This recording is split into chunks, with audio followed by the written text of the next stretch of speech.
মধ্যবঙ্গ নিউজের যে কোনো খবরের দ্রুত আপডেট পেতে ইউটিউবে সাবস্ক্রাইব করুন ইমার্জেন্সি টিভি লাইভ এবং সাবস্ক্রাইবের পর অবশ্যই বেল বাটনে একটি ক্লিক করুন। আসন্ন লোকসভা নির্বাচনে সাংবাদিকদের নিরাপত্তা এবং অবাধ কাজের অধিকারের দাবিতে অবস্থান কর্মসূচিতে সামিল হল মুর্শিদাবাদ ডিস্ট্রিক্ট জার্নালিস্ট অ্যাসোসিয়েশনের সদস্যরা। রবিবার দুপুরে বহরমপুর টেক্সটাইল কলেজ মোড়ে এলাকার এই প্রতীকী অবস্থানে সামিল হন বিভিন্ন গণমাধ্যমের সদস্যরা এবং সমাজের বিশিষ্ট মানুষজন।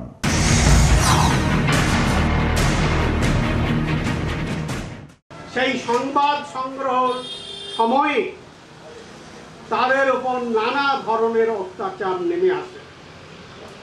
তাদেরকে স্পটে যেখানে তারা সংবাদ সংগ্রহ করবেন বা চিত্র তুলবেন সেখানে তাদের পৌঁছতে দেওয়া হয় না। তাদের ক্যামেরা কেড়ে নেওয়া হয়। অনেক সময় ক্যামেরায় ছবি তোলা হয়ে গেলে তা ভেঙে দেওয়া হয়, আটকে রাখা হয়।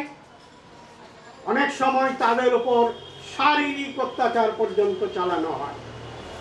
তাদেরকে ঘরে আবদ্ধ করে রাখা হয়, নানা ধরনের ভীতি প্রদর্শন করা হয়। এটিকে আমরা শুধু নয়, যারা গণতন্ত্রকে ভালোবাসেন, গণতন্ত্র প্রিয় প্রত্যেকটি মানুষ স্বীকার করবেন যে এটি গণতন্ত্রের উপর একটি মস্ত বড় আঘাত। তার চতুর্থ পিলার বা ফোর্থ স্টেপ এর বিরুদ্ধে এই যে আক্রমণ নেমে আসে সমাজ বিরোধীদের, সেই সমাজ বিরোধীদের আক্রমণ থেকে যাতে সংবাদ মাধ্যম ফ্রিলি কাজ করতে পারে, যাতে এই ক্রিমিনালসরা কোনোভাবেই সংবাদ মাধ্যমের উপরে অত্যাচার নামিয়ে আনতে না পারে, তাদেরকে স্বাধীনভাবে কাজ করতে দেয়, তার জন্য প্রশাসন এবং নির্বাচন কমিশনের প্রতিনিধি যেমন রাজ্য স্তরে রয়েছে, তার অবজারভার থাকেন অনেক। আমাদের জেলা স্তরে জেলা শাসক তিনি জেলা নির্বাচন আধিকারিক, অর্থাৎ নির্বাচন কমিশনের প্রতিনিধি হিসাবে তিনি কাজ করেন। তাই এই জেলা প্রশাসন এবং নির্বাচন আধিকারিকের কাছে আমাদের বিনীত আবেদন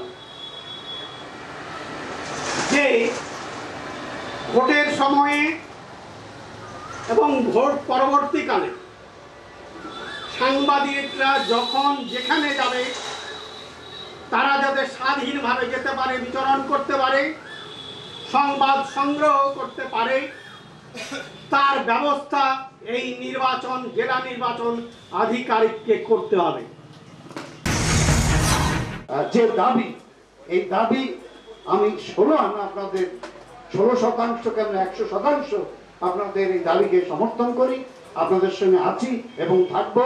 তার সাথে সাথে আমি আরো বিভিন্ন গণসংগঠন থেকে শুরু করে, বিভিন্ন রাজনৈতিক দল থেকে শুরু করে মানবাধিকার সংগঠনগুলোর কাছে, সকলের কাছে আমি আবেদন করবো যে আসুন আপনারা সুবুদ্ধি সম্পন্ন মানুষ হয়ে আপনারা যদি সাংবাদিকদের পাশে না দাঁড়ান তাহলে কিন্তু আমার দেশের গণতন্ত্র বিপন্ন হবে, আমার দেশ অরক্ষিত হবে, আমাদের নাগরিক জীবন অশান্তিতে ভরে যাবে, শান্তিপূর্ণ হবে না।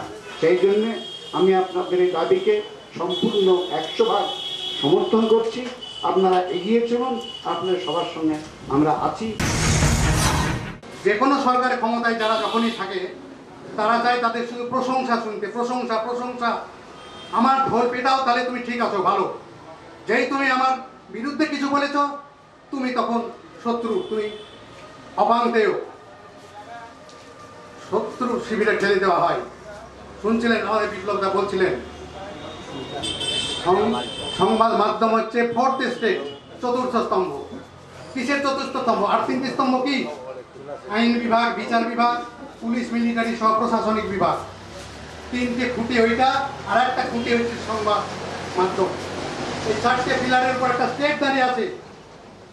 আর সেই স্টেটের চতুর্থ স্তম্ভের উপর এত আক্রমণ কেন?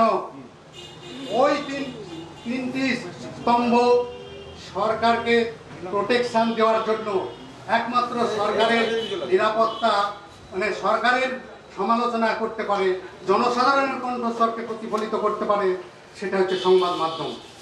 তাই সংবাদ মাধ্যমের উপরে এত আক্রমণ। এই গণতন্ত্রে রক্ষা করার যারা চতুর্থ স্তম্ভ, সেই স্তম্ভের শক্ত খুঁটিটা ঠিক নয়। সেখান থেকে দেখা যাচ্ছে কিছু মানুষ, কিছু সাংবাদিক প্রশাসনের সঙ্গে, পুলিশ প্রশাসনের সঙ্গে, ক্ষমতাসীন যে কোনো রাজনৈতিক দলের সঙ্গে তাদের একটা গাঁটছড়া বেঁধে তারা তাদেরকে বিভিন্ন রকমের যারা সত্যি মানুষের কাছে সত্য জিনিসটা উদ্ঘাটন করতে চায়, প্রিন্ট মিডিয়া, ইলেকট্রনিক্স মিডিয়া তারা করতে চায়, তারা ব্যাহত করে দিচ্ছে। সেই জায়গাটা আগে আঘাত আনতে হবে। সাংবাদিক বন্ধুদের বলি, যারা আপনাদের এই আন্দোলনকে পিছন থেকে ছুরি মারার চেষ্টা করছে তাদেরকে ডিটেক্ট করুন, তাদেরকে মানুষের কাছ থেকে বিচ্ছিন্ন করুন।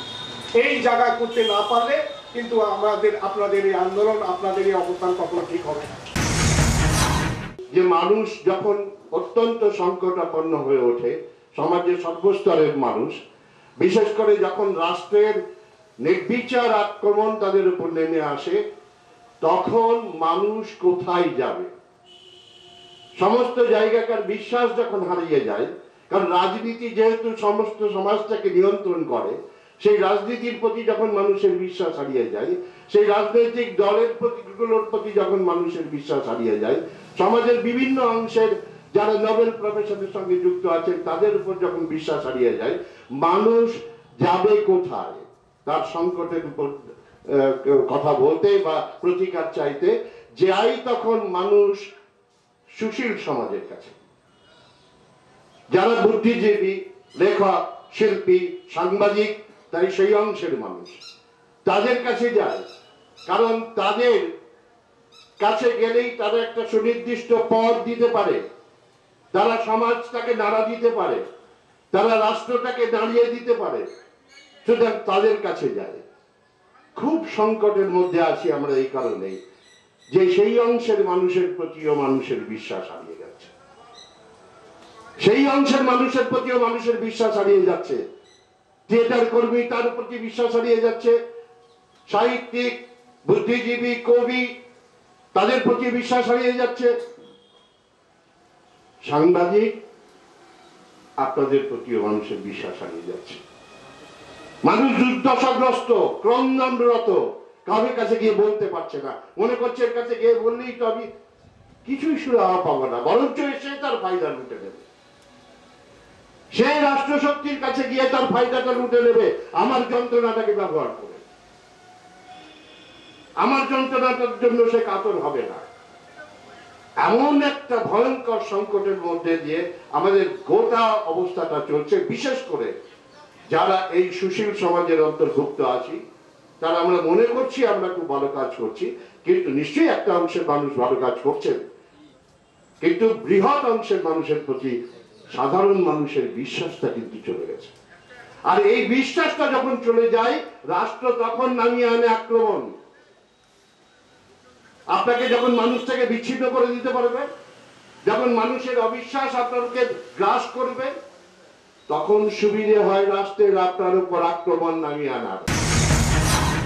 মিডিয়ার যেমন ক্ষমতা আছে, ফোর্থ স্টেট ক্ষমতা, এই ক্ষমতা যদি আর সদ্ব্যবহার করতো তাহলে ভারতবর্ষে গণতান্ত্রিক পরিবেশ অন্যরকম হতো। কিন্তু সে হবার উপায় নেই। উপায় নেই এই কারণে যে সংবাদ মাধ্যম আজকের একদিকে পুঁজির হাতে চলে গেছে, যে এক পুঁজি সেবা দাসত্ব করছে বিভিন্ন সরকার।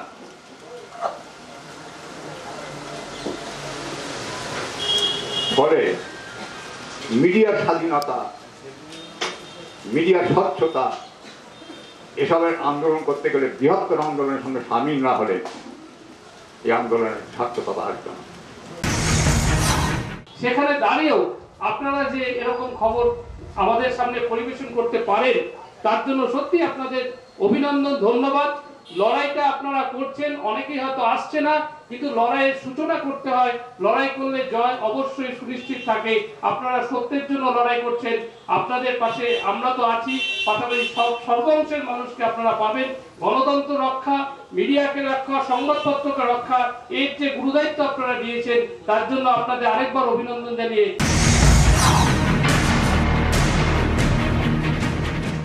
মধ্যবঙ্গ নিউজের এই খবরটি ভালো লেগে থাকে তাহলে অবশ্যই একটি লাইক দেবেন এবং ইউটিউবে ইমার্জেন্সি টিভি চ্যানেলটি সাবস্ক্রাইব করবেন। আর যে কোনো খবরের দ্রুত আপডেট পেতে সাবস্ক্রাইব করার পর বেল বাটনে একটি ক্লিক দেবেন।